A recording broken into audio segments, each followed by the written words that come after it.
Rewind කරන්න පුළුවන් නිසා මුකුත් මගේ වෙන්නේ. BOTV TV බලන හොඳම විදිහ.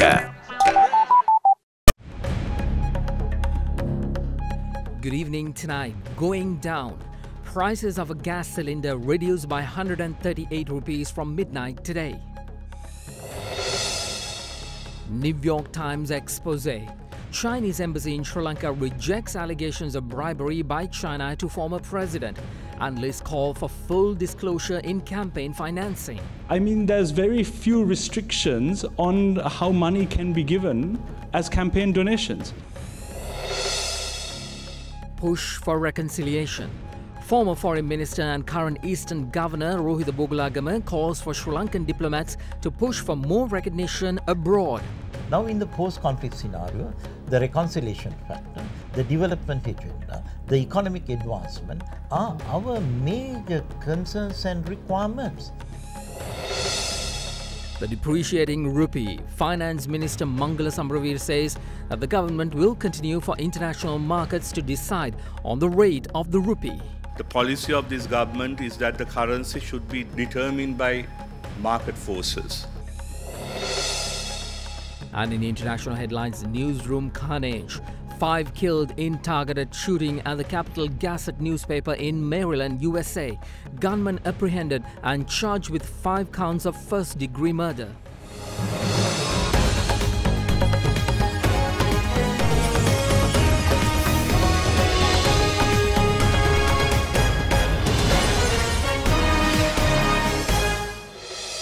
It's 9 o'clock on the dot. This is First at 9 on Other Derana 24/7, Sri Lanka's news channel. Hello everyone, I'm Mahesh Johnny. More information unfolding on the New York Times expose. We'll have all those details coming up. But first, we begin with some good news. The Consumer Affairs Authority says that the price of a 12.5 kilogram domestic LP gas cylinder will be reduced by 138 rupees from midnight today. Along with that, the price of a 5 kilogram LG gas cylinder is to be reduced by 55 rupees, while the price of a 2.3 kilogram cylinder will be reduced by 25 rupees. Now, the new price of a 12.5 kilogram gas cylinder will be 1,538 rupees. 5 kilogram cylinder will be priced at 615 rupees, while the new price of the 2.3 kilogram gas cylinder will be at 283 rupees. The Consumer Affairs Authority said that prices of both litro and LAF LP gas cylinders will be subjected to these price revisions. Prime Minister Ranil Wickremesinghe says that the policies of the current government has managed to transform loss-making entities to profit-making ones. Using an analogy of turning white elephants to green, the Premier expressed these views addressing the memorial conference of the late economist Dr. Saman Kalagama in Colombo today. The memorial conference of the late economist Dr. Saman Kalagama was held in Colombo today under the patronage of Prime Minister Ranil Wickremesinghe, with the participation of a number of economists under the theme Managing Domestic and International Challenges and Opportunities in Post-Conflict Development. Keeping in mind the importance of Sri Lanka's location, we have to then have our physical and our Sri Lankan development plan taking it to account. First, we had the Hambantota Harbour, the much controversial Hambantota Harbour, of which a lot has been written, of how we were forced to give up this harbour. Since I was in charge of negotiations, and the minister was there, and we discussed with Prime Minister Lee and President Xi, I always thought we held the card. But it was a tough deal, and finally we said we come out for something beneficial on both sides. I don't want to go into details of it. Maybe if I write a book, I will. To place on record the appreciations of the Sri Lankan team, the ministers and the officials, and I have invited Prime Minister Lee to visit Sri Lanka to see what the outcome will be. So we have the Hambantota Harbour, which when we took over was the largest swimming pool in the world, which I have never gone back on it. But from next year onwards, we are going to see it fill up with ships. Already, I think, Malik, a number of ships have come in. We are the only ones who know how to turn white elephants into green. Very soon, by end of the year, Mattala Airport will also be operating. But more important than that, already LNG plant is coming in. Inquiries for refinery, for shipbuilding. These have to come if the port is to develop. China merchants didn't take this out of charity. They want to make it a viable business venture. As far as security is concerned, it's in the hands of the Sri Lankan Navy. And we are shifting the Southern Command there. Other day I was asked, what will I do if Chinese land troops there? I said nothing, because I will have one division. There's already one division there that can meet them. So that was the end of the story. These are all. Chinese will not take part in military ventures. We have told the Chinese that our own security understandings with India, and this will be a commercial port. Now let's get to our lead story. The controversial article in New York Times, how China got Sri Lanka to cough up a port, has opened widespread debate among many factions. One of the topics surrounding this debate is campaign financing. The article points out that the former president received a sum of $7.6 million from China Harbour, which was used for 2015 presidential election campaign. Speaking to Ada Derana, the Embassy of China stated that the said article is biased and factually incorrect. In an article titled How China Got Sri Lanka to Cough Up a Port, published by the New York Times by Maria Abi Habib, scrutinized the manner in which the Hambantota Harbour, also known as the Magampura Mahinda Rajapaksa port, came into fruition during the regime of former President Mahinda Rajapaksa. The article used this particular project as an example of, quote, China's ambitious use of loans and aid to gain influence around the world and of its willingness to play hardball to collect, unquote. Furthermore, the New York Times states that during the 2015 elections, large payments from the Chinese Port Construction Fund flowed directly to campaign aids and activities of former President Mahinda Rajapaksa, which was confirmed by documents and cash checks detailed in a government investigation claimed to have been seen by the media outlet. It adds that at least $7.6 million was dispensed from China Harbour's account at Standard Chartered Bank that affiliates the former president's campaign. This has sparked a wide debate across several platforms, with views expressed by several factions, with some even taking the matter up to the Financial Crimes Investigation Division. Following the release of the article, Deputy Minister of Social Empowerment Ranjan Ramanayaka filed a complaint with the FCID yesterday, calling for the continuation of the investigation and challenged the former president to provide an affidavit, stating that they did not receive the said amount by the said Chinese companies. Meanwhile, speaking to media today, the minister said that he spoke with the journalist who wrote the article, and she confirmed to him that the information revealed in the expose was taken directly from a B report given by the CID. Today, the National Movement of Web Journalists filed another complaint with the FCID and called for further investigations into the dealings between the former government and China Harbour. Meanwhile, speaking to Ada Derana, the head of the political section of the Embassy of China in Sri Lanka said they are aware of the article and see it as biased as well as factually incorrect. They added that since this is a commercial issue, the embassy will not make any further comments regarding the article. Speaking to First at 9, Executive Director of Transparency Sri Lanka, Asok Obesekara, said that there should be full disclosure in campaign financing in order to ensure transparency.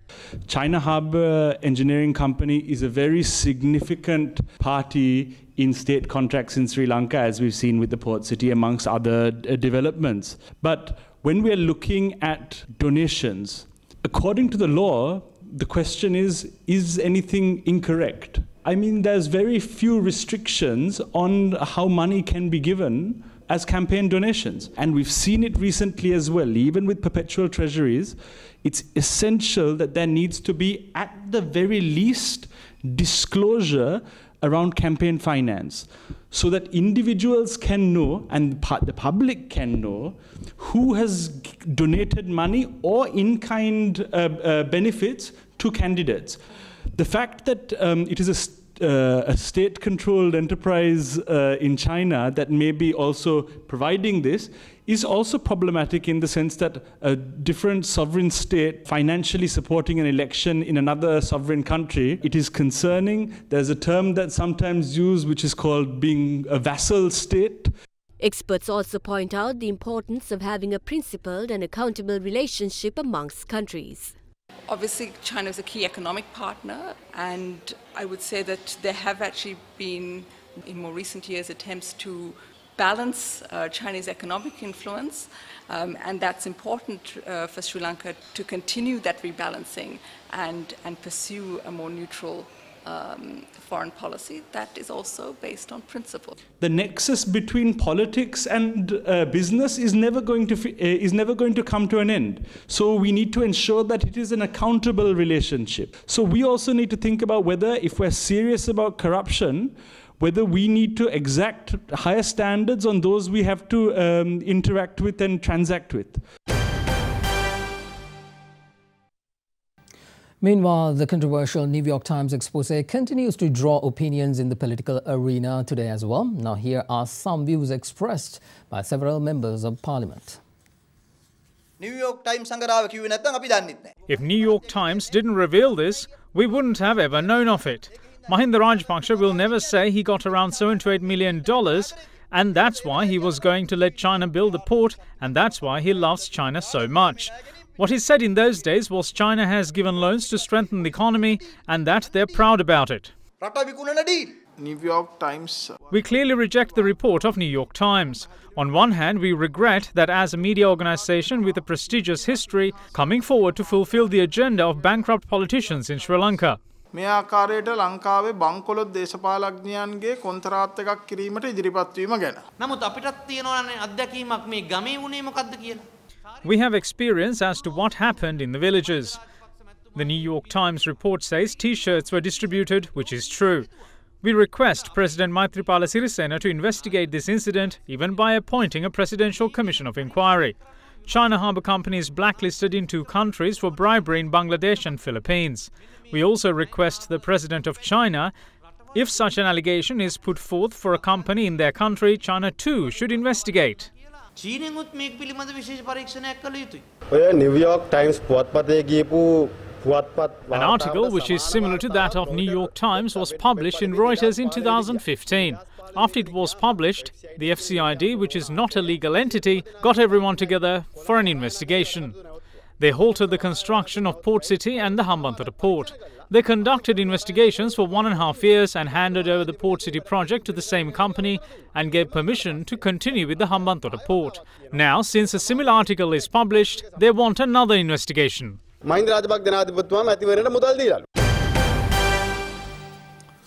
In other local stories we have for you tonight, President Maithripala Sirisena pledges every possible government endorsement to uplift Sri Lanka's sports.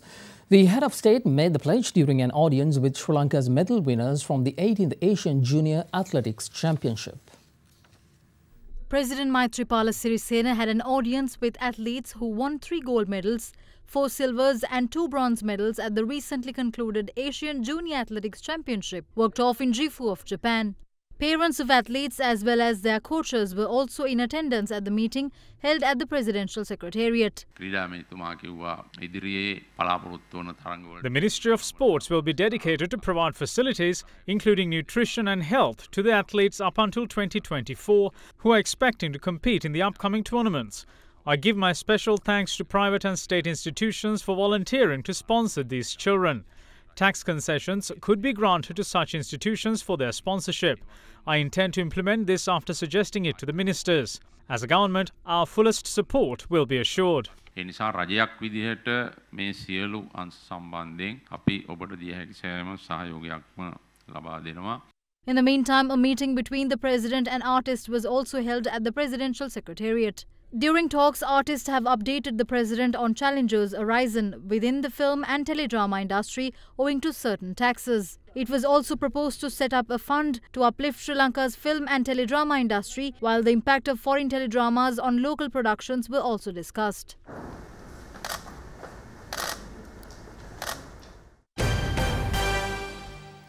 Sri Lanka's wartime foreign minister and now the governor of Eastern Province, Rohitha Bogalagama, endorses the direction pursued by President Maithripala Sirisena for the world to come to a better understanding of Sri Lanka. Speaking at Hyde Park this week, hosted by our very own Indivri Amuatha, he had a discussion on UNHRC human rights obligations here in the country. He noted that diplomats of the country in a post-conflict era must pay attention to get support generated among the international community on areas such as reconciliation, development and economic advancement. I'd like to talk a little about this, the views that you expressed last week after the US announcement of their withdrawal. But doesn't the US withdrawal from the UNHRC automatically invalidate the co-sponsored resolutions on Sri Lanka?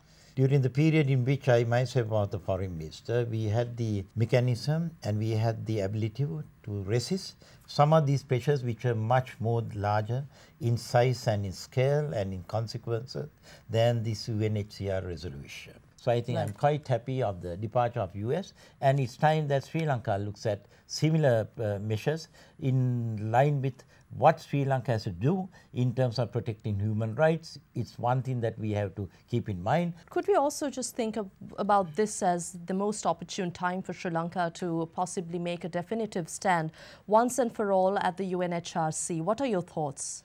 Obviously, I think countries must take their stand. They can't delay because it's an irresponsibility and a default by the people of the country, because in the event you fail to take a stand, that means it will go in terms of a default. As a former foreign minister, if we evaluate the foreign policy of the country and the diplomatic advancements we've made, I think the government now says that they have achieved major diplomatic advancements.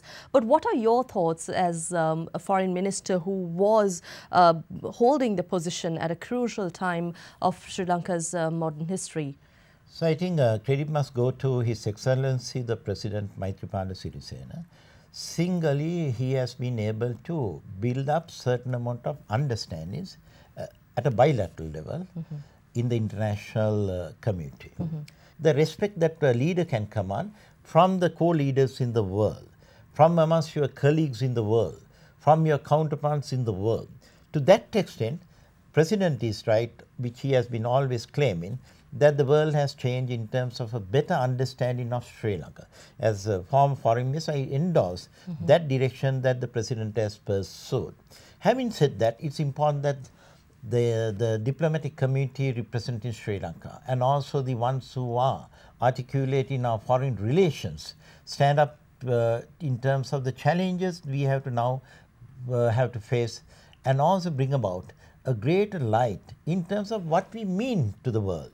Now, in the post-conflict scenario, the reconciliation factor, the development agenda, the economic advancement are our major concerns and requirements, for which the foreign the managers of our country should now articulate where Sri Lanka stands in terms of getting that support generated amongst the international community. Well, that's a look at our program at Hyde Park, hosted by Indi Vriyamotha. A repeat of that program can be seen tomorrow at 7 p.m. right here on Sri Lanka's news channel, Ada Derana 24/7. Let's move on. Parliamentarian of the Ilangai Tamil Arusakachi, M.A. Sumanthiran, believes that no political party wish for the abolishment of the provincial council system, as they are seeking greater power to be devolved. Speaking at an event in Kandy, the parliamentarian added that lack of votes for the Tamil National Alliance in the local authorities election was the result of people being disillusioned. There is not even one single political party that wants the provincial council system abolished. Today, the 7 southern provinces are asking for devolution. Why not? People in far-off places are asking the question, why should Colombo decide for us? Because of the history of this conflict, it is easy to link it with separatism and say this is the first step to country dividing. However, other countries dealt with separation. They have granted more powers, so that there is a greater autonomy given. Those people can manage their own affairs. MP Sumanthiran went on to say that people's disappointment was the reason behind the fate of the Tamil National Alliance suffered in the recent local authorities election. He added that people are also disillusioned at present. All these elections, we have put forward the same manifesto saying within one united, undivided, indivisible country, we will have a power sharing arrangement that is acceptable not just to the Tamil people, acceptable to all the peoples of this country. Unfortunately, that manifesto of ours in February of this year got only 35%. The long delay in settling this after the change of government has disillusioned people and they are moving away. The parliamentarian also expressed regret over the behaviour of Chief Minister of the Northern Province, C.V. Vigneswaran. Behavior of Northern Chief Minister Vigneswaran. This is a problem my party has to face now. Unfortunately, that has been a failed experiment, for which we are paying dearly now. Hopefully, we will not make that mistake again. The Court of Appeal has issued an injunction order against the decision taken by Chief Minister of Northern Province C.V. Vigneswaran to remove Provincial Councillor P. Denishwaran from the position of Provincial Minister of Fisheries and Transport. The petition was filed by Denishwaran seeking a court order declaring his removal from the ministerial portfolio as illegal, and it was taken up before a judge bench comprising Justices Kumuduni Wickramasinghe and Janaka De Silva today. The former minister pointed out that under the Constitution, only the governor of the province is vested with the power to remove a minister of the provincial council, and that the chief minister does not have the authority to remove a minister. After considering these facts, the court issued the injunction order. The case was postponed until the 9th of July.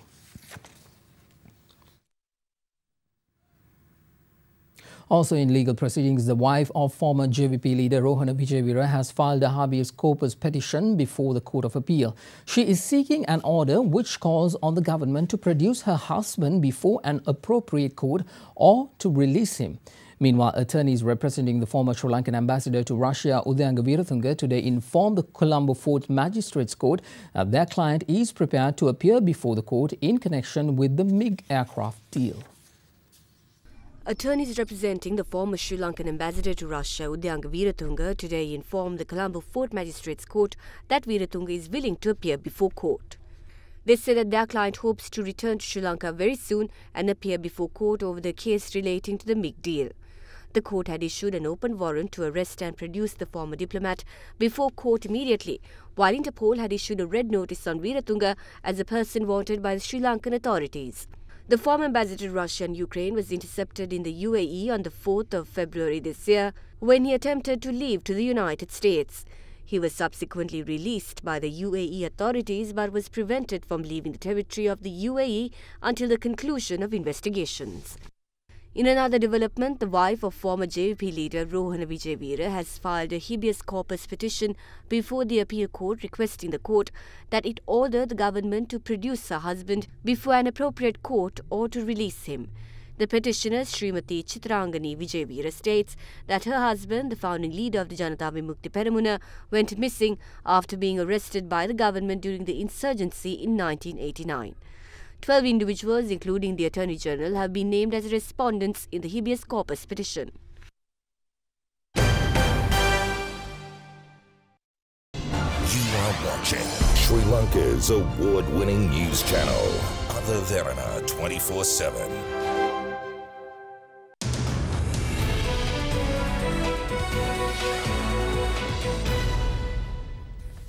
Welcome back everyone. On to business news. Minister of Finance and Mass Media Mangala Samaraveera says the depreciation of the rupee can be attributed to external factors. Addressing an event in Colombo today, the minister added that the government is determined to follow its policy of ensuring that the currency will be determined by market forces. The Sri Lankan rupee dropped 3.1% so far this year. The 179th Annual General Meeting of the Ceylon Chamber of Commerce was held under the auspices of Minister of Finance and Mass Media Mangala Samaraveera today. Much has been said about the recent depreciation of the currency. The policy of this government is that the currency should be determined by market forces. The recent depreciation of the rupee is due to external factors, particularly the rise in policy interest rates in the United States.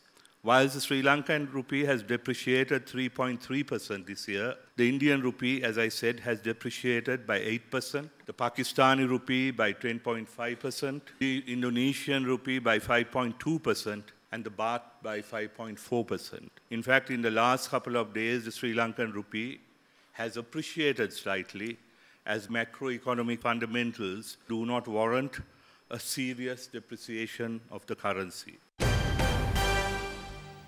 The All Share Price Index closed by the end of the trading hours at the Colombo Bourse today with a turnover crossing 946 million rupees and the total foreign sales accounted for 62.8% of the turnover.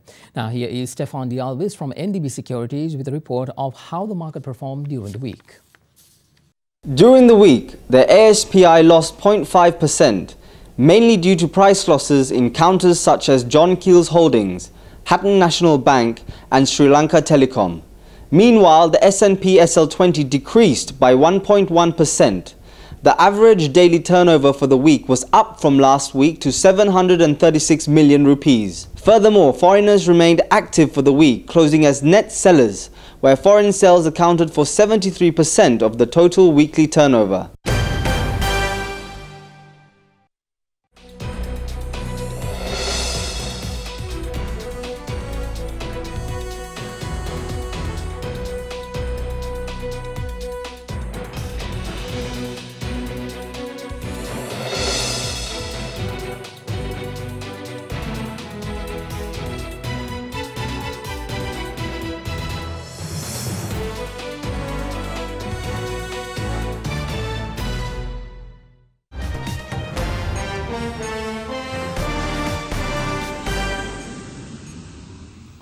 In international news, a gunman has fired through a glass door at a newspaper in the Maryland capital of Annapolis and sprayed the newsroom with gunfire, killing at least 5 people and injuring several others. The suspect has been apprehended and identified as a resident of Laurel, Maryland, who had a long-running feud with the Capital Gazette newspaper. Staff at the Capital Gazette have published a Friday edition after a gunman killed 5 people and injured more at the local paper's office. A gunman fired through a glass door at the newspaper in the Maryland capital of Annapolis and sprayed the newsroom with gunfire yesterday. Police called the shooting a targeted attack. The paper has tweeted the front page of their Friday paper as well as obituaries for their colleagues. Suspect is arrested and identified as 38-year-old Jared Warren Ramos, a resident of Laurel, Maryland, who sued the newspaper and one of its journalists in 2012, alleging defamation. US President Donald Trump and Russian President Vladimir Putin will hold a summit in the Finnish capital Helsinki next month. The Kremlin and White House said that the two leaders will meet on the 16th of next month and discuss relations between the two countries and a range of national security issues. US-Russia relations have deteriorated since President Trump took office, and with the Syrian issue and the spy poisoning case in UK, ties have become significantly tenuous over the past several months. Most in Europe, especially UK, want to isolate Russia. In this backdrop, Trump has expressed willingness to have a summit with his Russian counterpart in the Finnish capital of Helsinki. Both the Kremlin and White House said that the meeting will happen on the 16th of next month. NATO's chief welcomed the talks, saying dialogue is a sign of strength. NATO Secretary General Jens Stoltenberg said they don't want a new Cold War, don't want to isolate Russia, and want to strive for a better relationship with Russia. Meanwhile, US Secretary of State Mike Pompeo said Trump believes that Russia should be part of discussions affecting global foreign policy issues. You are watching Sri Lanka's premier news channel, Other Derana 24/7. Well, today is a rest day in the Football World Cup before action in the knockout phase starts tomorrow. Taking a look at yesterday's action, both England and Belgium progressed to the round of 16, with Belgium winning last night's encounter against the English. There was also controversy as Japan and Poland played out a dull last 10 minutes, with Japan deliberately bringing the game to a walking pace as they relied on a result elsewhere to progress. Both England and Belgium in Group G had qualified for the next round ahead of their match-up last night, and both sides made a considerable number of changes. After a dull first half, a curler from Adnan Januzaj decided the match 1-0, with Belgium topping the group. The two eliminated teams in the group, Tunisia and Panama, played out a dead rubber, with Tunisia winning 2-1. Meanwhile, in Group H, controversy hit the encounter between Japan and Poland. With already eliminated Poland leading 1-0, Japan made no effort to win the match in the last 10 minutes of the match, relying heavily on Colombia beating Senegal in the other match. Japan and Senegal were both on 4 points going into the match, with their goal differences also tied. With Colombia winning and claiming top spot in the group, the second place was decided on Japan's and Nigeria's disciplinary record by comparing the number of yellow cards. With fewer yellow cards than Senegal, Japan progressed to the next round. They, however, are widely criticized for not making an effort to win the match and bringing the match to a standstill. The question is it wrong to not make an effort to win and put all the eggs in one basket and rely on the result from another match for qualification? We put that question to the manager of the Sri Lankan national football team, Sunil Senavira. Japan qualified to last 16 because of new rules laid down by the FIFA. FIFA laid this new regulation to clean up the game. So give more chances, encourage team to play fair. This is how the Japan qualified this time. If Japan played according to rules and regulation, there's nothing to argue about it. Japan knew if they lose even they can qualify. So there is their tactics depend on the coach, depend on the time, depend on the situation. I think Japan has more brain, more sense than Poland to qualify for last 16. At the last stage of the game, Japan knew because of the Colombia match, the Colombia won by 1-0, so they also qualified along with Colombia. They acted according to the situation. You are watching Sri Lanka's #1 news channel, Derana 24/7.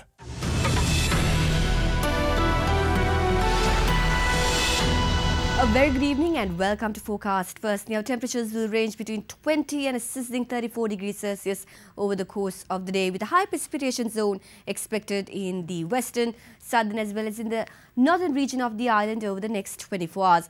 Now, some sunny weather is forecast for areas of Jaffna and Mannar. However, some thundershowers are forecast for most of the eastern province in the next 24 hours. Moving downwards, however, some wet weather is forecast for the areas of Kandy, Colombo and Galle. That is it from the Weather Centre tonight. Up next is your city-by-city forecast.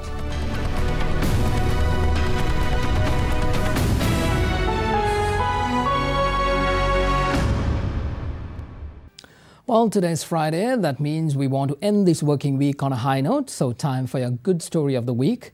This week's story comes from our neighbouring India. Over 3 years ago, this Versova beach in Mumbai was little more than a dumping ground for garbage and waste. After witnessing the devastating impact the garbage was having on the ocean, Afroz Shah decided to take matters into his own hands. What started off as a single man's mission to clean up his favourite childhood beach turned into the world's largest beach cleanup initiative. As of today, Shah and hundreds of volunteers have cleaned up over 9 million kilograms of plastic and waste, with hopes to expand their initiative to other beaches in the future.